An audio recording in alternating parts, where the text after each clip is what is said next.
So, in a week from now, on December 15th, the whole NBA landscape may change immediately because there's going to be countless players that were either extended or signed or traded for in the offseason that are going to be eligible to be traded again. And in today's video, I want to give you guys 7 trade ideas that I like that I think could shake up the league. And please let me know your trade ideas that can happen after December 15th or just in general down below. And let me know if you're a fan of these teams or just what you think about these trade ideas as a whole. So I'm going to hit you guys with a 3-teamer to start things off. John Collins is going to be sent from the Utah Jazz to the Dallas Mavericks. The Orlando Magic are getting Klay Thompson from the Dallas Mavericks, and the Jazz are going to be getting some salary filler and young players from both teams. The Jazz are getting Cole Anthony, Maxi Kleber, Olivier Maxence Prosper, and Caleb Houston. So John Collins is making $26 million a year this year. He does have a player option for next year. And what's been kind of a silver lining to this Jazz season, he actually has trade value again. I thought this contract was untradeable because it seemed like he was going to opt into that player option. And who knows now, the way he's playing, he may opt out of $26 million and get way more than that guaranteed over a longer term deal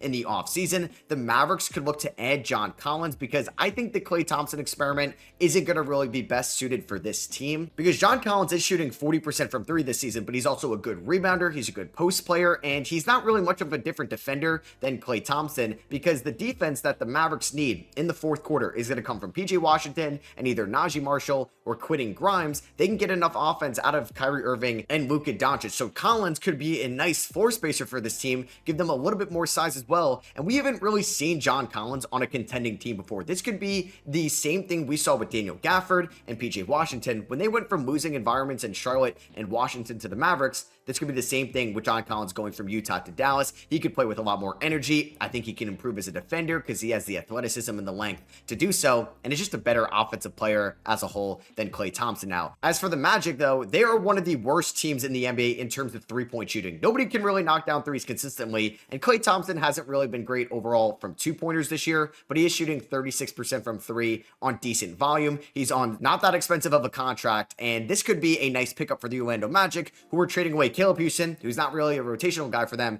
and Cole Anthony, who is averaging a career loads across the board and could be enticing for Utah to get another scoring guard on this team and maybe rebuild his trade value over there in Utah. And Klay could just knock down some threes. He's played in some big moments, and you're going to add KCP from the offseason who can help you out defensively. Maybe he's been a little disappointing this year, and Klay Thompson as a shooter, some veterans with championship experience and pedigree to this young Orlando Magic team who you never know could make a run if Paolo's fully healthy, if Franz could shoot in the playoffs, if Suggs can be this elite role player that we think he can be in that Derek White type role to Paolo and Franz. This team could maybe make a conference finals appearance. And I think if you're going from Caleb Houston and Cole Anthony to Klay Thompson, you take that as a win if you're Orlando. And for Utah, you probably thought you were going to get nothing for John Collins at the beginning of the year. And now you're getting flyers on Cole Anthony, Olivier Maxence Prosper, and Caleb Houston, guys with upside that could be rotational pieces for you in the long term. Man, I think the Brooklyn Nets phones are going to be ringing nonstop come December 15th because they're going to be trading a lot of their veterans. The Nets have been good this year. They do not want to be a team that is going to lose out on a Cooper Flagg,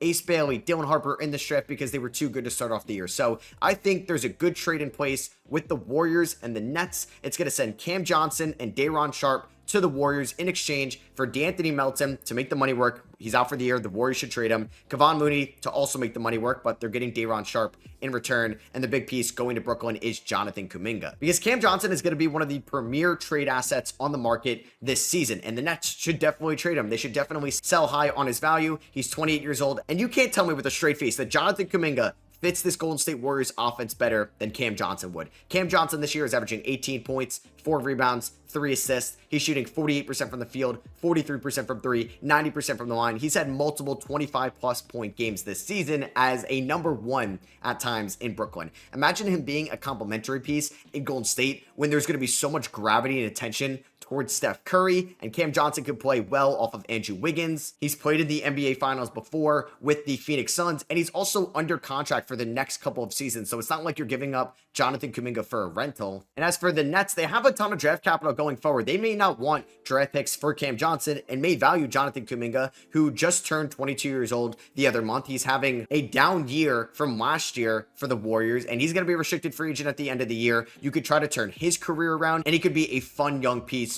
throughout this rebuild as well. So I do like this trade for both teams. Next up, we're going to talk about another good team like the Orlando Magic before, but this time the Houston Rockets. That's a good team overall, but a terrible 3-point shooting team. And we're going to send Colin Sexton from Utah to Houston. And this trade is going to send Sexton to Houston, Jeff Green, Jock Landale, and Cam Whitmore to the Utah Jazz. Basically, Green and Mondale are in there to make the money work. You can have Steven Adams just be the backup center, no longer have Jock Landale on your team. I'm sure Rockets fans would be happy about that. Jeff Green, good mentor, good veteran for some of the young guys in the Utah Jazz locker room, and you're taking a flyer on Cam Whitmore. With all these young pieces in Houston, I think they should use one of them, like Whitmore, to go get Sexton. And who knows, Sexton could just be a building block and a bridge salary to a bigger name down the line if you wanted to use that for, let's say, a Jimmy Butler or a Giannis or somebody like that eventually when a star wants out. And Sexton this year has been a good three-point shooter in what's been a down year for Sexton over the last 2 years in Utah. He's averaging 17 points, 2.5 rebounds, 3 assists a night, 48% from the field,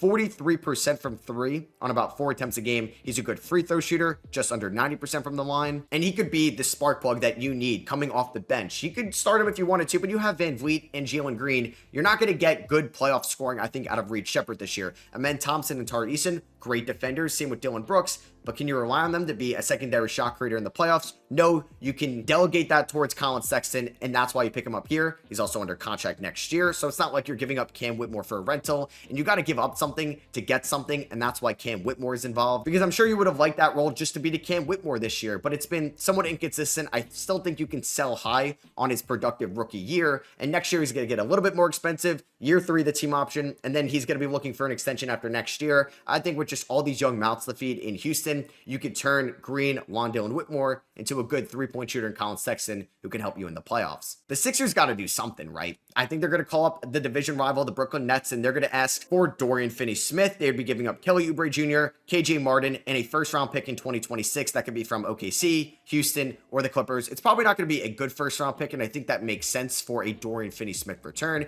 If you wanted Cam Johnson, you'd probably have to give up one of those later Clippers picks, and I think the Sixers would rather do that for a bigger, younger name. But the Sixers are 10 games under 500. They need to make a move because they're lucky they're in the Eastern Conference, and they're still not out of it by any means. And once they get Embiid back healthy at one point, at least we hope to see that. Same with Paul George and the emergence of Jared McCain and Tyrese Maxey still being a really good player. I think adding Dorian Finney-Smith, who's a better defender than Kelly Oubre and KJ Martin, he's shooting 42% from three, could be the exact power forward you can have between Joel Embiid and Paul George in the playoffs, because you could just run Maxey, McCain, George, Finney-Smith, and Embiid. Finney-Smith could just be that 3-and-D switchable wing that's going to become valuable in the playoffs. And I think this is just for Philadelphia trying to think this isn't a complete wash of a season. The one thing about Finney-Smith, he has a $15 million player option next year, and the way he's playing, he may opt out of that. So I think that's just something to keep in mind. As for the Nets, if you're just getting a first-round pick, a flyer on Kelly Oubre or KJ Martin, guys you can keep or flip, I think that's positive value and definitely a nice surprise from what you thought you were going to get for Finney-Smith before the season started.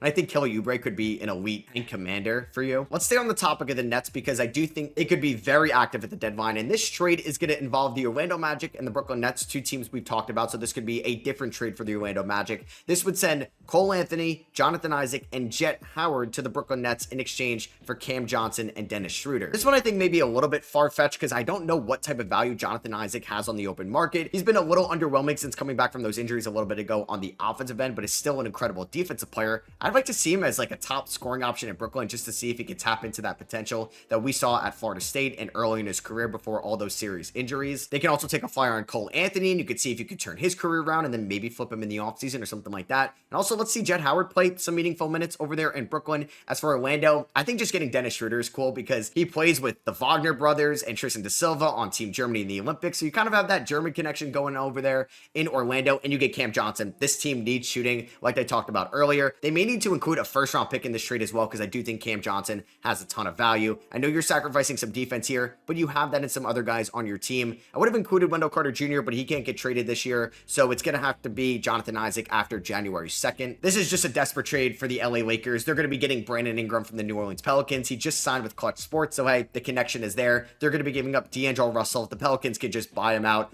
or just try to move him to a different team. They get Rui Hachimura, who is a good three-point shooter this year. He does lack some defensive ability, but I think it's a good rotational piece for the Pelicans going forward. You take a flyer on Jalen Hood-Schifino. With all your injuries this year, see what you got in Hood-Schifino. Maybe it's going to be something similar to like when the Phoenix Suns traded Jalen Smith to the Pacers when they were done with him just a year into his career, and he turned out to be a good rotational piece for the Pacers. That could be Hood-Schifino for the Pelicans, and you get a top 3 protected pick in 2029. I think if Ingram was under contract going forward, you can make that an unprotected pick, but since he's a free agent at the end of the year, top 3 protected. But I think for the Lakers, you're figuring out the post-LeBron life, and Brandon Ingram and Anthony Davis can be your 1-2 punch. They need to add defense. This trade really doesn't help them out there, but I think this is just a desperate type of move to try to extend the LeBron AD window this year. And for the Pelicans, you can't afford to go past the trade deadline not trading Brandon Ingram. If he leaves you for nothing in free agency, that's a massive failure on capitalizing on his value. So I like this trade a lot for them. And the last trade is going to be the LA Clippers getting Nikola Vucevic from the Chicago Bulls. They have been an elite defensive team this year in the Clippers, and I'm enjoying watching them a ton, but they are kind of putrid sometimes on the offensive end of the floor if James Harden doesn't have it going and you're asking a lot out of Norman Powell. I think you're really giving up nothing here for Nikola Vucevic, who has been shooting 40+% from 3 this year. He's not a good defender, but you don't need him to be out there for defense. Other guys complement him on the defensive end of the floor, and he could just be a backup to Ivica Zubac. And $20 million is a salary that's easily tradable if you want to roll that over into the offseason and move him then. You're giving up PJ Tucker, Bones Highland, Kobe Brown, and 2 seconds for Nikola Vucevic. I think that's worth it. And I think for the Bulls, you're just happy to get Vucevic off your team. You can give more minutes to some of the younger guys. And Tucker and Highland are expiring at the end of the year. And Kobe Brown was the first round pick in the 2023 draft. You could see what he could do over there in Chicago. And I think this is a win-win trade. So that is going to be for me. I hope you guys did enjoy. Let me know what you guys think of any one of these 7 trades in the comments below. Did you like them? Did you dislike them? Tell me why down below. Hit that subscribe button if you were not already. And I'll catch you guys in the next one. Peace.